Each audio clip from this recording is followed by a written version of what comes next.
Okay. All right, Nick. Hey, introduce yourself. Tell us what this is all about. You bet. No, thank you. Thank you, Mark, for setting this up. Nick Maloof here Yes. with Maloof Properties. Joining me today are two of my greatest agents, Mark Soto and Valerie Benny. Thank you both for joining.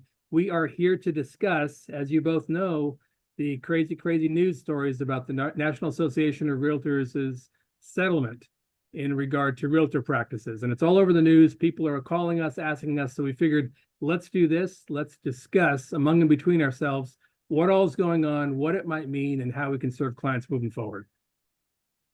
Nick, I got to tell you, I'm so happy to have you on this because you being an attorney and a broker, I mean, it's just great to have that type of skill and that experience on this. So I really appreciate it because, man, my phone's been ringing off the hook Yeah, from yeah. friends, clients. I mean, all of them apologizing. I think I got flowers the other day from people. I mean, people are just like, we're so sorry, coach. And I'm like, come on, guys. This is not true. Right, Right. Valerie? I mean, it's just crazy. Exactly. All the condolences. And, and it caught me off guard, but I started getting text after text and I just rolled my eyes and said, here we go again. So Yeah, it'll be interesting, yeah. but thanks, Nick, for putting this together. No, Appreciate you're it. absolutely welcome. Glad And to on be my here. part, I was in my conference room with the legal client, and he basically expressed his condolences to me as well. Like it's gonna, I mean, to be sure, it's going to be something that changes, right? And nobody necessarily likes or embraces change, at least not at first. But we certainly do. And I can understand where all this is coming from. I don't necessarily agree with it. But fact of the matter is people are going to need to buy and sell homes, and Yeah. they're going to need assistance with that. Mhm. And we are well poised to figure this out, navigate it, and continue to help them out. And so one of the key things we have to do is figure out what are the new regulations going to require of us? How Mhm. can we navigate them for the sake of helping our clients first and foremost? Because to me, one of the primary reasons that this entire lawsuit got generated in the first place was because certain firms got too focused on the money, too focused on the commissions, Mhm. and not focused enough on the fact that they're dramatically impacting their clients' lives. They're helping Mhm. them achieve home ownership. They're helping them make investments. And Mhm. instead, it all got reduced to the numbers, the money, and the commission. And sadly, I know that's not where we are. And Mhm. fact of the matter is, that's not where a lot of the market is. I mean, Mhm. unfortunately, one of the most annoying things about the settlement is that it paints realtors in a certain light as if we're all doing that, as if we all have been doing that. In fact Mhm. of the matter is, although I love our team and I love our office, Maloof Properties, and the two of you and the others here, we're not the only great realtors. There are a lot of other great folks out there Mhm. who don't focus on the money and put their clients second. And yet, the way the settlement came down, it sure made it seem like that's all that we do, us Mhm. and everybody else in our profession, which is really, really sad. Yeah, no, I agree, buddy. It's absolutely crazy. So let's jump into the meats and potatoes of this, Sure. right? Explain to everyone, all right, what exactly happened? What was this whole NIR settlement about? Right. Get us started. Right. Yeah, you bet. So putting my attorney hat on for a moment, a lawsuit, a class action lawsuit is where a group of people who are similarly positioned band together and their individual damages may be small, but collectively the damages are huge. Mhm. And that's what the power of a class action lawsuit is. And that's what this was. And this class action lawsuit alleged that somehow there was some type of collusion or price setting on realtors' behalf in regard to how they marketed themselves in obtaining listings and ultimately compensating buyers agents. And so the lawsuit itself focuses on the sellers because as we know, and as I think most of the public know, when somebody does a listing with us, they give us typically a commission structure that's agreed upon. And a portion of that commission structure typically is allocated for a buyer's agent should one become necessary in the course of the transaction, right? And so what essentially the lawsuit was alleging was that we were somehow price setting and making it such that the consumer didn't have bargaining power anymore on account of how we were presenting information and how we were writing up contracts. There were examples where it said, you know what, if you don't offer the buyer's agent 3%, you're just not going to get any traction on your property. And of course, with a wink and a nod, whoever was saying that was also wanting 3% for themselves. And Mhm. so it was setting up this situation where it seemed like from the plaintiff's perspective, agents were basically trained to shoot for as much as possible at the client's expense. And that turned into an industry standard or norm that they allege was somehow disadvantageous to the consumer. So they brought antitrust. An antitrust action is basically an anti-competitive behavior by a company that squeezes out competition and artificially inflates the price of their product and forces consumers to buy. So I disagree with a lot of the premises of the lawsuit itself, because I don't think the vast majority, like we were just saying, the vast majority of the realtors don't do that. But there are unfortunately some who do, and all of us unfortunately got drug along for the ride. Nuts. Yeah.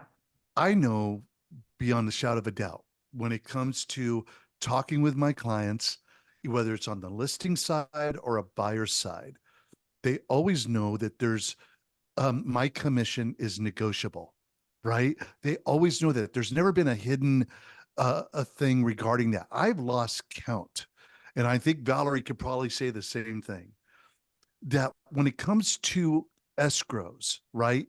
If someone needs a credit, if someone needs help in order to get over the top to the end of the road of that escrow, we are always the first to raise our hand saying, how can we help? Right? If it makes sense, economic sense to us, right? And it's going to help the buyer or the listing agent, we do it. So what is this thing that they're talking about when it comes to our commissions are always negotiable, right? Yeah. Why do they think that it's not? What has represented that? Well, I mean, the way we approach our clients, they understand that. Mhm. And we ask for what we ask for, just like any person who's selling a product or a service. I mean, on the law side, I have my hourly rate and I have my flat rates in regard to a variety of things that I do and different services that I provide. So, so there is a sense where, you kind of set the tone for saying, this is what we'd like.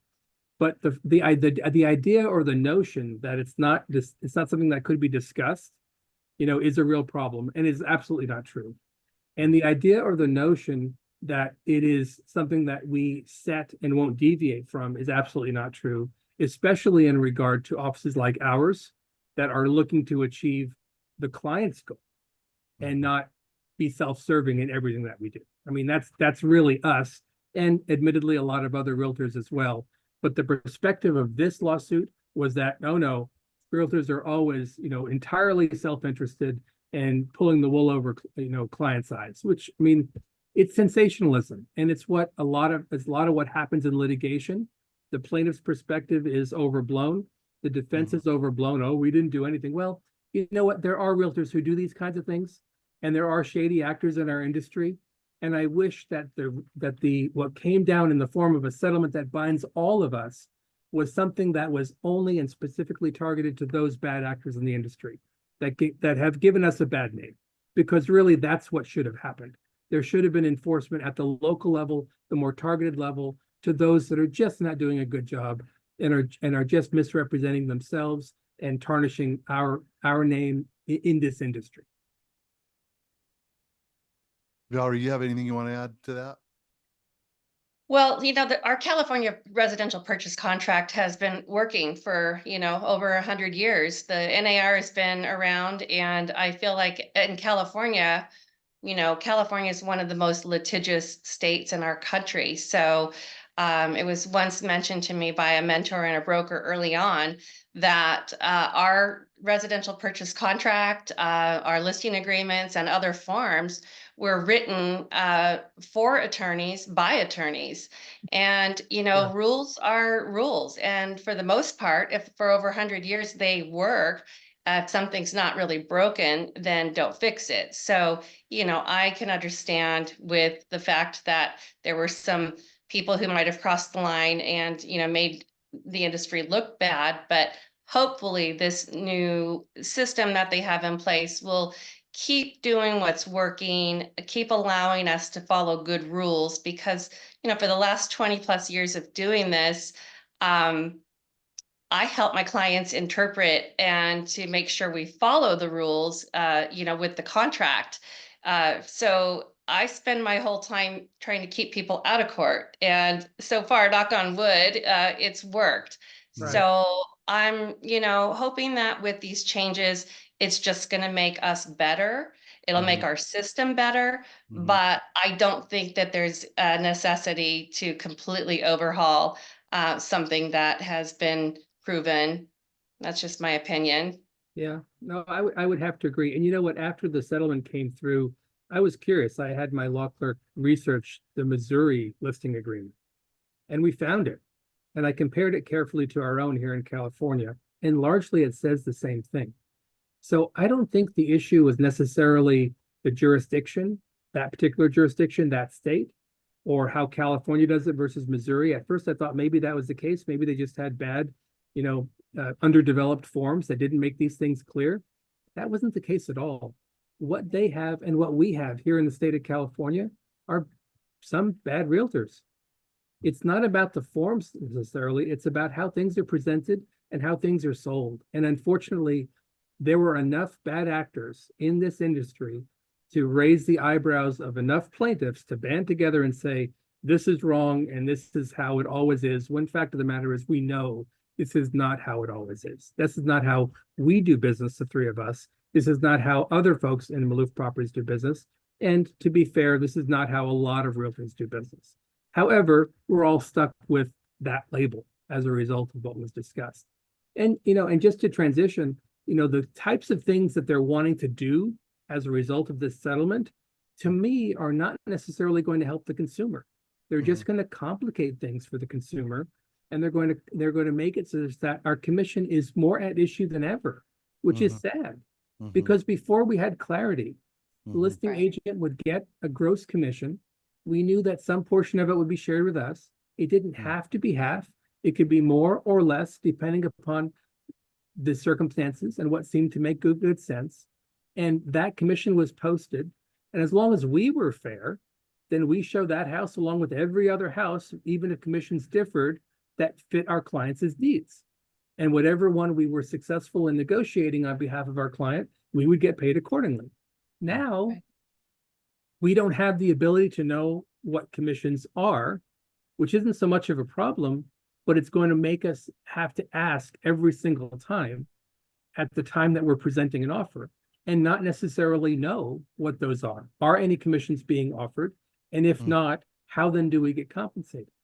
And that puts our buyers at a disadvantage because the buyers oftentimes don't have money to compensate us. Frankly, I don't believe it's fair that they not have to do so. I think it makes sense that like you said, Valerie, the system we've had for a long time has worked, where the gross commissions are shared in the event that there's another agent involved, and they're not in the event that there isn't. So it throws things into a bit of uncertainty, but sadly, especially for the buyers, where we work on their behalf, we drive them all over town, we look at dozens of homes, we finally find their dream home, and we have to awkwardly ask, well, how much is the commission? And if it's something that if there's no provision, then we have to figure out what to do because we still owe a duty to our clients.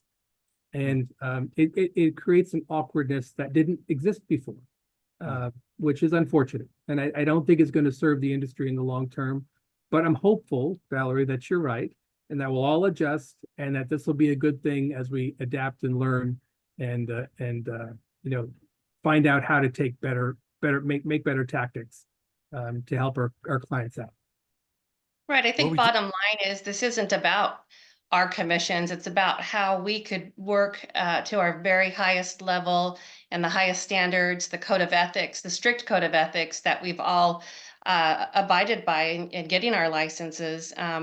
And, just making it about the client's goals, the client's focus. And hopefully this isn't going to take away from that because it never should be about us. It should always be about the agreement between the parties and us just being the facilitators and trying to make everything as peaceful. Like Coach said, we're going to do whatever it takes as we get to the end of a transaction to make it work. And at least, the good real estate agents who've been doing this You know, that's why we get repeat clients. That's why we get clients for life, because we're always going to do the right thing, and it's not about our commission. Yeah, that's true. Well And said, Doc.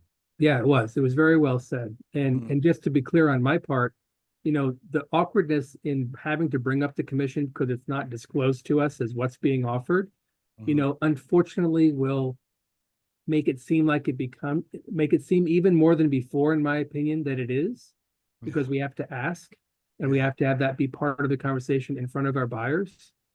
And I think that that's unfortunate. I'd rather we go back to what we were doing before and just we show them and help them purchase the best house for them. Mm. And if what's offered on MLS is not, you know, the normal or the usual, or it's less than some of the other properties, I can't tell you how many times we've just simply put offers in on behalf of clients because it's the best for them. And Yeah. even though there was Yeah. a difference, I was never bringing that up, and I certainly wasn't steering them to the higher value properties that would assist me, right? Right. And Right. yet now we always have to have that conversation. We have to ask, and it's because it's public, it can give the impression, I fear, that it is an important thing to us. And of course, depending upon the answer, we just have to roll with it. Yeah. Well, it's kind of strange because now I mean, I'm working with two buyers now, right? And you know, we're talking about the buyer representation agreement that we have to get signed in advance, right? And then when they want to write an offer, let's say they really find a house that they really like, right?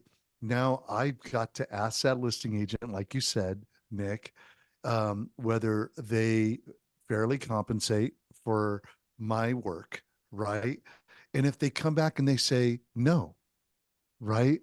Then where does that put us in regards to buyer's agents now having to go back to our clients, right? And ask them, uh, you know, I know you want this house.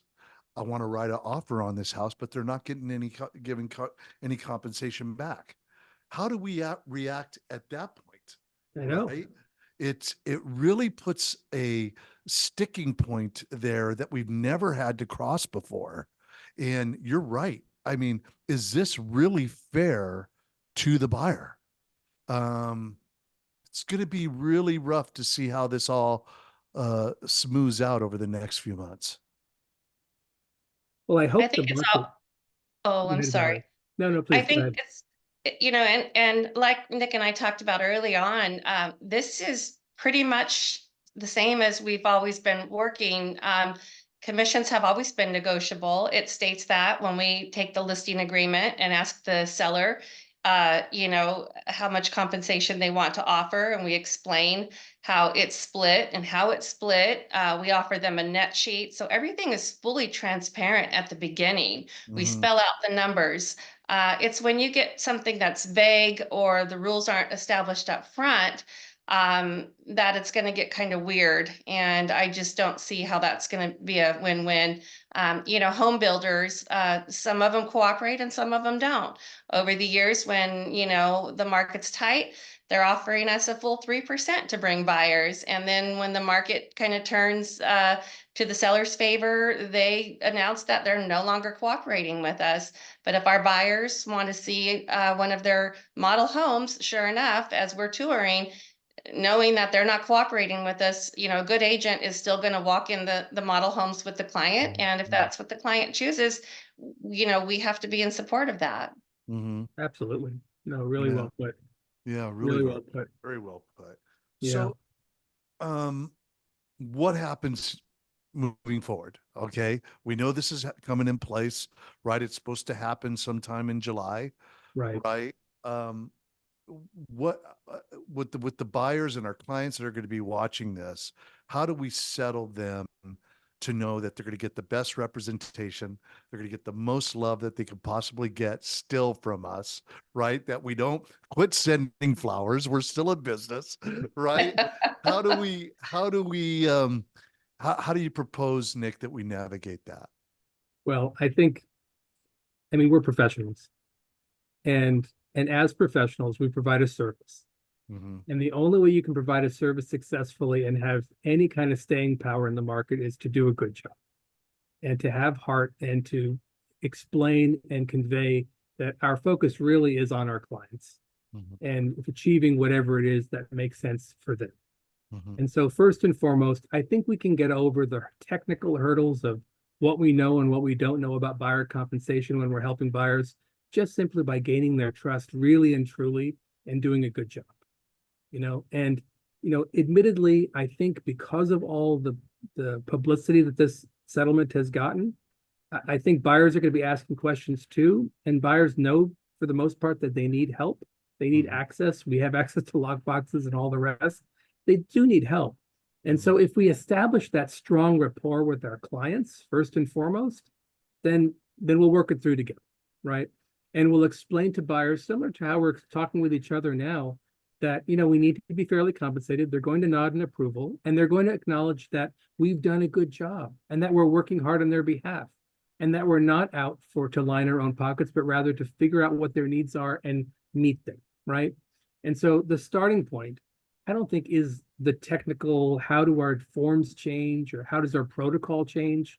But the starting point is still what the three of us in this office have always done, and that is put clients first so that they trust us and want to work with us and believe that we are going to work on their behalf, right? And that's not going to be any problem for us, which is great. It well positions us in this office in that regard. And as things change and the bureaucracy occurs in some of the bigger firms where they scratch their heads and try to figure out the protocol, the training processes, what to say, what not to say, we're just going to be more nimble and adaptable because we're doing the basics, which are just simply gaining client trust, right? So to transition to the technical part, I think the technical part is we are going to see forms change. We know certain details are going to change in how properties are marketed. We know MLS is not going to make clear what a buyer agent can expect to receive if they successfully close on the property. And so those are just going to be things that we navigate with our trusting clients to figure out how we handle that. For a lot of the clients who don't have a whole lot to work with, I'd hate to ask them to compensate us separately. And that's going to open up a whole other can of worms from a regulatory perspective, because we're honest. This office is honest. But what about the unhonest realtors who are still in the industry, who are going to say, you know what, if you really want me to help you, you got to pay me X number of dollars up front, or you got to pay me X number of dollars at closing above whatever the selling agent may offer. That's going to happen, unfortunately, and we're going to be back to square one. The bad actors are going to take advantage and do bad things, whereas us and those in this office and other good realtors are going to continue to work on behalf of clients. So it's going to be a process, but it starts with what we've already been doing, just training people well. That's all it's going to take. Wow. So I sent Nick a real bad podcast that was done the other day. I don't know if I sent it to you, Valerie, but No, I'd love to see it. it was terrible about a guy that knew nothing about the proposed settlement and what was happening with NAR and what was going to happen with realtors and how AI was going to run us out of business altogether. I mean, Nick and I was sickened by it, right? Yeah. I ended up writing a response to the guy Oh my gosh. on his YouTube channel. I was so upset. But yeah, Nick, what do you have to say about that when it comes to the those discount brokers out there that everybody thinks the discount brokers are going to put us out of business? What's your saying on that one? Well, I mean, obviously the lawsuit originated in Missouri, I believe, and I can't speak to what the Missouri market is like, but I know here in California there are plenty of discount brokers that have come and gone, and the ones that are here aren't doing that well. And it goes back to exactly what we were just all talking about. They don't provide personal service. They don't help people navigate all the crazy details that come up in every single deal that hardly ever repeat themselves because every home is unique. That's the principle of real estate, right? Yeah. Everyone's unique. Right. And so every deal is on account unique as well. Right. And so, I mean, the idea from that podcast, as ridiculous as it was AI and discount brokers were suddenly going to have this panacea of opportunity where they never have. We've all been closing them out of the market and we've been excluding them and making it difficult for them to compete. Well, no, the top way to compete in almost any market is price. They've always been the cheapest and they've never succeeded. So How is this going to be different? They're Mhm. still going to provide lousy service. Yes, Mhm. they'll be cheaper. And if you want to take that risk and not have a personal contact and not have somebody who's really got your back for the sake of your purchase or sale, sure, there'll always be a market for those folks. But they're not going to dominate the market. And if they do, everybody's going to get lousy service. And I don't think everybody's going to allow for that. We're still going to be here to do better. Yeah. No, awesome. Right. Awesome. You got Yeah. anything you want to add to that, Val? Well, it's funny because, with the Roomba, we've got, the Jetson style, livelihoods now with robots doing our vacuuming and, the fear with, like you said, AI, you're going to have a robot showing you properties, but they're not going to be able to tell the client that the owner must have like 16 cats, or sometimes, mold can smell like cat urine. So there's some things that, our experience in identifying potential problems, cracks, on the foundation, tree roots maybe lifting up parts of the sidewalks. Those are things that we're educating people because of our experience. And, robots can show somebody a house, but can they identify the nuances of things that really should be brought out to the forefront? No, they absolutely can't. And they certainly can't negotiate around it, right? They Yeah. can't inquire effectively on what's going on. And, are there really 16 cats there and why? And Right. why does it smell the way it does? I mean, all those, you're absolutely right. And I think we all inherently know that these are complicated transactions. There are some states that emphasize attorneys over realtors and over escrow companies, whereas California has a big role for the escrow company and the realtor. And that's partly because they are complicated and they can be troublesome because of misunderstandings or lack of good communication or lack of trust.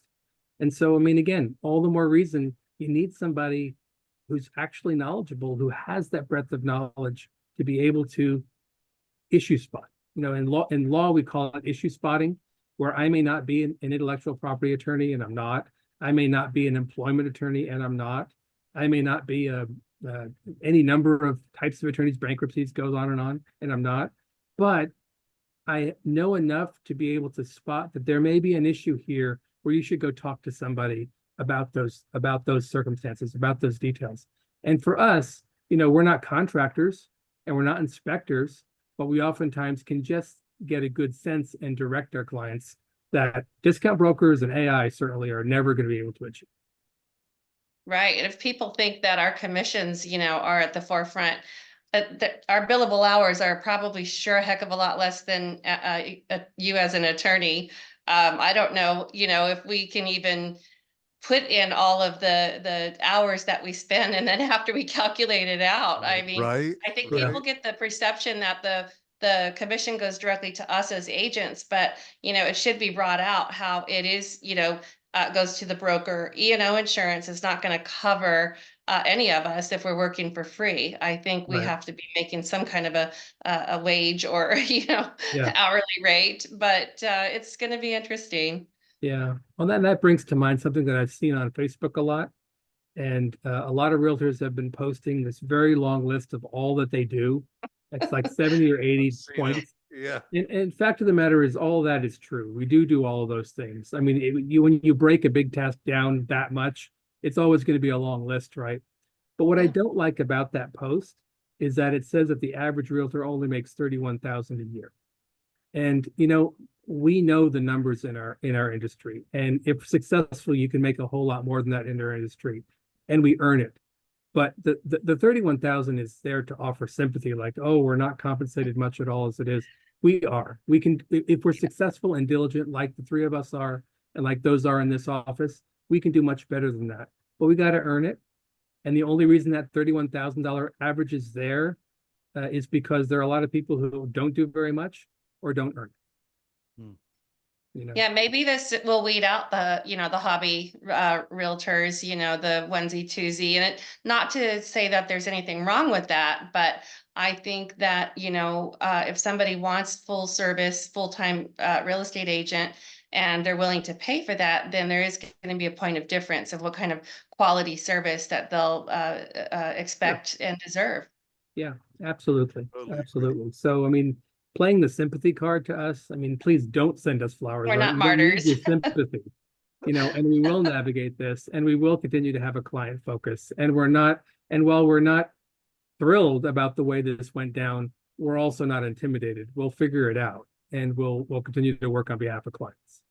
So I guess in a roundabout way, we're asking everybody to breathe, guys, because That's I great. mean, really, it's going to be okay. I mean, I went through this when the mortgage world went upside down, right? When the mortgage crisis hit, and then the Dodd-Frank thing came through, and everybody started really cracking down on mortgage professionals. Everybody went into this panic mode, but now everything is good, and everybody got back to business and started making money again. One of the things that I love about Maloof Properties is our smallness. The fact that I could call a Valerie, that I could call a Nick, right? And I could say, hey, man, yeah, I need some help. Nick, with your attorney background. I mean, I'm always relying on that when it comes to questions that my clients might have regarding, I mean, I just did a land listing where I was asking you stuff, right? Mhm. It's a really unique operation we got here. It is. You have anything you want to add to that, Nick? Well, thank you. I appreciate that. And it's that by design, Mark. Yeah. We don't have any desire to become Keller Williams or EXP or any of the other big brokerages. Mm-hmm. They've got a lot of good people there, Yes, they but do. I don't have a desire to have an office like that where we Mhm. can so easily lose touch in regard to what we're all trying to really work for, lose touch with each other, lose touch in regard to accountability. I mean, how do you think those bad individual agents and broker associates are getting away with what they're getting away with? They're getting away with it because they don't have proper oversight. They're in a gigantic office where whoever technically is, their supervisor doesn't really supervise or can't because they're supervising too many people doing too many deals. Hmm. And so, I don't have a desire to be that. I'd love to continue to grow the office only as much as I can continue to have it work the way it does now, with really quality people, with really great people like yourselves, who are client focused first and foremost, because that's the only way we're going to smoothly get through all of this. But thank you. I appreciate the kind words. Yeah, And I no, love helping. I love getting your calls, both of you, really and truly. I mean, it really, I enjoy that. I genuinely do, because I'm a pretty good problem solver. And You I've seen a lot are. of, he I've seen a really lot of is. different You things. are. I've seen a lot of different things, and oftentimes I say, well, how about this or that? And oftentimes people say, oh, I never thought of that. And it's not like I think of every possible contingency, but if you have that ability to bounce ideas off of somebody, because Mhm. we're small and we've got each other and we've got the ability to communicate pretty easily with each other, who, I learn things from both of you too. It's not just a one-way street. Then we're just all better. Yeah. Yeah. No, I love it. I love it. Agreed. And I love that one thing, because one thing that you might be able to relate with this, Valerie, but what Nick is very good at is issue spotting. And he used that. Yeah. I mean, there's times where I'll be talking through his stuff and he'll go, well, Mark, have you thought about this? I'm like, thanks, Nick. Wow. No, I didn't think of that. Right. So no, it's really good to have you, buddy. We love you. And Thank you. Valerie, I don't know if you want to have anything to add to that. Oh, no, it's night and day. I'm not going to go into, bashing the big box brokers that I've worked for, because they really do have a lot of benefit, and just the training and really helping people when they're trying to navigate this industry. But once we've got it and we know how we're going to work, we don't need to be told how many people to call each day, and we manage our business, and we're self-starters. And I just feel like it allows us to just stay focused on assisting our clients and doing the right thing. Yeah. I just Yeah. Thank I you. love you guys. I love you guys. Yeah. Hey, Thank you. so Thank you both. Nick, where do we go from here? All right. What is the best way to conduct business moving forward now? What is anything that you could offer regarding that? Well, I mean, we're obviously on the technical side, we're going to have to pay attention to how regulations change and how forms change.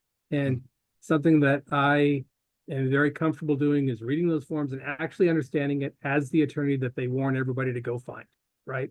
So when those forms come out, we'll have a meeting like this and we'll be talking about it and really digging into what it truly means, right? This way, we can use those forms with folks who are trying to list with us or buy through us and use them effectively and use them properly, right?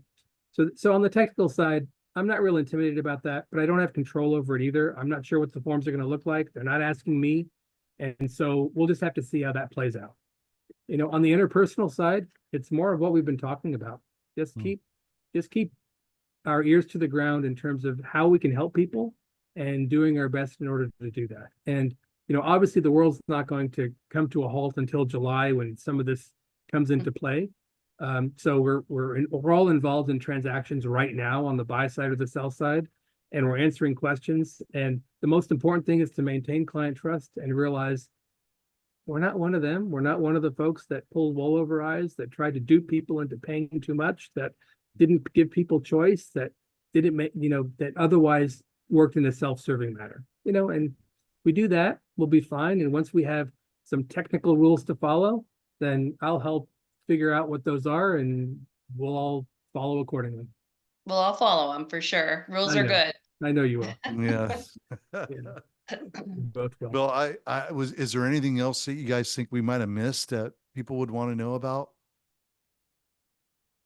I can't think of anything. I mean, I think we covered everything. I think we did. So one Good thing chat. that I do want to make sure that people understand is that CAR is actively working on this. We Right. saw a video today from NAR that is the president was talking about what they're doing. So this definitely is a fluid thing. And but don't listen to the media. I mean, guys, don't let the media get you up in an uproar. Right. They just don't know what they're talking about. And if you have any questions, call that agent that you trust, that you love, right? And call us, right? We're here for you. We want to be those guys that are really giving you the correct information. We love you. We love you. This is the way we make a living. This is the way we feed our families, right? So really, if you want the truth, call upon us, right? Yeah. Thank you, Mark. Well said. I Well appreciate said, that. Mark. All right, guys. Well, I love you guys. I look forward to our next Zoom. And Sounds great. if you don't mind, I'll stop the recording now. Sounds good. Great. Have a great day, Thank folks. you. Thank Thank you. you. Guys. Bye. Bye.